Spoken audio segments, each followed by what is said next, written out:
Here's how to survive a botfly infestation. Botflies are a parasitic fly located mainly in Central and South America. They're best known for their metallic, robotic appearance. Female botflies can't complete their life cycle unless their larvae are buried in some animal's skin. As they grow, the larvae consume their host's flesh. But the only species of botfly that infests humans is Dermatobia hominis. Female botflies can also lay eggs on mosquitoes or ticks. When the infested arthropods bite a human or another mammal, they deposit larvae from those eggs. In humans, a botfly infestation looks like an irritated red bump with a hole in the center. It's a breathing tube for the larvae. And sometimes, you can feel movement within the bump.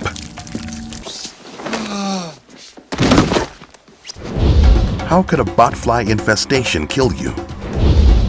How can you remove the larvae? And why could bacon grease help? This botfly infestation sounds scary, and if it's not treated, the infestation could get really bad. But don't cancel your trip to the beach just yet. Instead, follow these steps to stay safe. Step 1. Protect your skin. Because many botflies will lay their eggs on insects like mosquitoes, it's hard to avoid botflies if you're in an area where they live. So use bug spray to keep flies and mosquitoes away. And if you're going hiking, use high-top boots and long sleeves to prevent tick bites. If you're indoors, close your windows and doors after dark and use window screens. Also, don't let foods or liquids accumulate and still use bug spray. And while you're visiting tropical regions, remember to iron all your clothing before dressing. This is especially important if your clothes dried outside the house, since the fabric may have eggs stuck in it. Step 2. Recognize an infestation. After a female botfly or other carrier lays eggs, the larvae will hatch after about a week and rapidly penetrate your skin. Some common signs are wounds forming on your skin with redness, slight swelling, and pus coming from the bite. You could also feel something moving around under your skin, pain, or intense itching.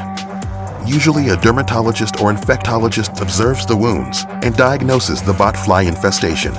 In 2018, a Florida woman came back from her honeymoon in Belize. 2 months later, she noticed a skin lesion that was itchy but not painful. She went to her doctor, who suspected it was an infected spider bite and prescribed antibiotics, but the antibiotics didn't help. So she got a second opinion at a wound management clinic. Her wound had a hole in the center and pus coming out of it, and the bite felt hard to the touch, as if there were a bean or an egg inside. When the doctors cut open the lesion, they found an insect with a tapered shape and rows of spines and hooks. Pathologists identified it as a human botfly larva. The specialist said that if the larva had not been surgically removed, it could have matured into an adult fly, creating a bigger hole in her skin as it grew.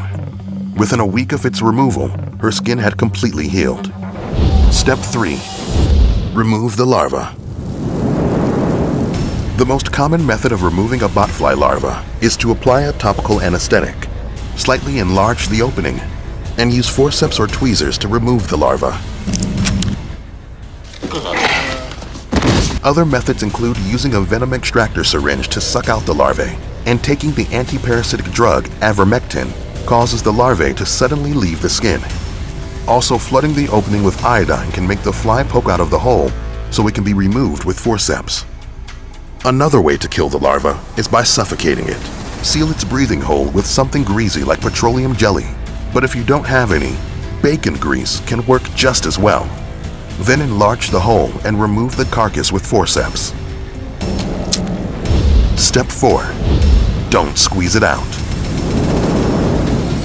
Forcefully squeezing the larvae out like you're popping a pimple can work, but it can also be dangerous and painful. The larva's spines can get stuck in your skin, and rupturing the larva's body can cause anaphylactic shock. That makes it harder to remove all parts of the bug, increasing your chance of an infection. Even though a botfly infestation is not too dangerous on its own, neglecting an infection can kill you. So if you visit Central or South America, be very cautious around damp and forested areas, and you should be able to avoid becoming infested by botflies. But But botflies aren't the only creepy creatures you should watch out for. Something else is waiting to poke your skin and drink your